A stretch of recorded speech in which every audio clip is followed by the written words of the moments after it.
സുനിച്ചൻ ഷാർജയിലുണ്ട്. മറ്റേ music programme ആണ് സുനിച്ചന്. ഞങ്ങൾ തമ്മിൽ ഡിവോഴ്സ് ആയിട്ടില്ല.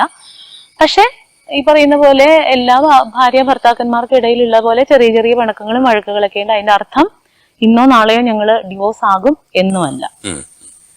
പിന്നെ ഞാൻ ചോദിക്കുന്നു, എനിക്ക് എപ്പോഴും ഇവിടെ ചർച്ച ചെയ്യപ്പെടുന്നത് ദിലീപും മഞ്ജു വാര്യരും വേർപിരിഞ്ഞു, അല്ലെങ്കിൽ വേറെ രണ്ടുപേര് അമൃതയും ബാലയും വേറെ. ഇതൊക്കെ ഇത്ര ഞെട്ടാൻ എന്താണുള്ളത്? ഞാൻ പറയുന്നത് ഭരണഘടന അനുവദിച്ചിട്ടുള്ള ഏറ്റവും ഡീസന്റ് ആയിട്ടുള്ള ഒരു വഴിയാണ് രണ്ട് വ്യക്തികൾ തമ്മിൽ ചേരുന്നില്ല എങ്കിൽ അവർക്ക് പരസ്പരം വേർപിരിയാമെന്നും ഇനി ഒരു വിവാഹത്തിന് താല്പര്യമുണ്ടെങ്കിൽ ഇന്ത്യൻ ഭരണഘടന അവർക്ക് അതിനുള്ള സംവിധാനവും ഒരുക്കി കൊടുക്കുന്നുണ്ട്.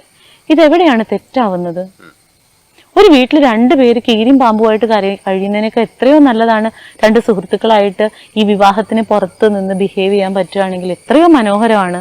കുട്ടികൾക്ക് എന്ത് നല്ലതാണത്. ഇത് കണ്ടിട്ട് എന്തിനാണ് ഇപ്പോ മഞ്ജു പത്രോസും സുനിച്ചനും വേർപിരിഞ്ഞാലും ഇല്ലെങ്കിലും എന്താണ് അപ്പൊ അവർ പറയും, ഈ പറയുന്ന പോലെ ഞങ്ങളൊരു ഫാമിലി ഷോയിലൂടെ നിങ്ങൾ കണ്ടിഷ്ടപ്പെട്ടതാണെന്ന് പറയും. ആ ഫാമിലി ഷോ അവിടെ തീർന്നില്ലേ? ഇപ്പോഴും ഒരു കുടുംബ കോടതിയിലും ഞങ്ങൾ രണ്ടുപേരും ഒരു പെറ്റീഷൻ ഫയൽ ചെയ്തിട്ടില്ല.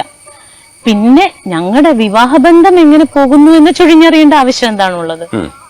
പിന്നെ ഞങ്ങളുടെ ബെഡിൽ എന്താണെന്നോ അല്ലെങ്കിൽ ഞങ്ങളുടെ മുറിക്കുള്ളിൽ എന്താണെന്നോ ഞങ്ങളുടെ ഫോണിൽ എന്താണ് സംസാരിക്കുന്നതെന്നോ അതെന്തിനാണ് അറിയുന്നത്? ആളുകൾ പറയുന്നത് പോലെ വെറുതെ അല്ല ഭാര്യ 2012 നടക്കുന്നത്. ഇന്ന് 2023 കാലഘട്ടം ഇതിന്റെ ഇടയിൽ ഒരുപാട് പോയിട്ടുണ്ട്. നമുക്ക് ഒരുപാട് ശരിതെറ്റുകൾ നമ്മുടെ മുന്നിലൂടെ കടന്നു പോകും. അപ്പൊ എന്തുകൊണ്ട് അന്ന് ഓരോ ദിവസവും ഓരോ അനുഭവങ്ങളല്ലേ, ഓരോ പുതിയ പാഠങ്ങളല്ലേ നമ്മൾ പഠിക്കുന്നത്. ഇതിൽ നിന്ന് നമ്മുടെ ചിന്തയിലും നമ്മള് അറിഞ്ഞു വെച്ച ശരികളൊന്നും ശരികളായിരുന്നില്ല എന്നൊക്കെയുള്ള തിരിച്ചറിവ് ഈ കാലഘട്ടത്തിലൂടെ പോവുള്ളൂ.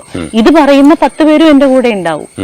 ഇതാണ് ശരിയാണ് മഞ്ജു ചേച്ചി, ഞങ്ങളും ഒക്കെ വിചാരിച്ചിരുന്നത് അതായിരുന്നു ശരിയെന്നാണ്. പക്ഷെ തിരുത്താൻ പറ്റാത്ത വിധത്തിൽ ജീവിതം മാറിപ്പോയി, ഇനി ഒന്നും ചെയ്യാൻ നിവൃത്തിയില്ല എന്ന് പറയുന്ന എത്ര സുഹൃത്തുക്കളെ ഞാൻ കണ്ടിട്ടുണ്ട്. എന്തുകൊണ്ട് തിരുത്താൻ പറ്റുന്നില്ല? പേടി. സമൂഹത്തിന് പേടിയാണ്. ജീവിക്കാൻ സമ്മതിക്കില്ല ഇവിടുത്തെ സമൂഹം. സീരിയസ്ലി ഞാൻ പറയാണ്, നാളെ രജനീഷ് എന്ന് പറയുന്ന ആളെ കുറിച്ച് ഒരു വാർത്ത വന്ന, നിങ്ങളൊരു മീഡിയ പേഴ്സൺ ആയിപ്പോ നാളെ നിങ്ങളുടെ ഒരു വിവാഹത്തിന്റെ കാര്യം ഒരു കോൺട്രവേഴ്സിയിൽ വന്നിട്ടുണ്ടെങ്കിൽ നാളെ നിങ്ങളെ ജീവിക്കാൻ സമ്മതിക്കില്ല. കാരണം നിങ്ങളൊരു മീഡിയ പേഴ്സൺ ആണ്.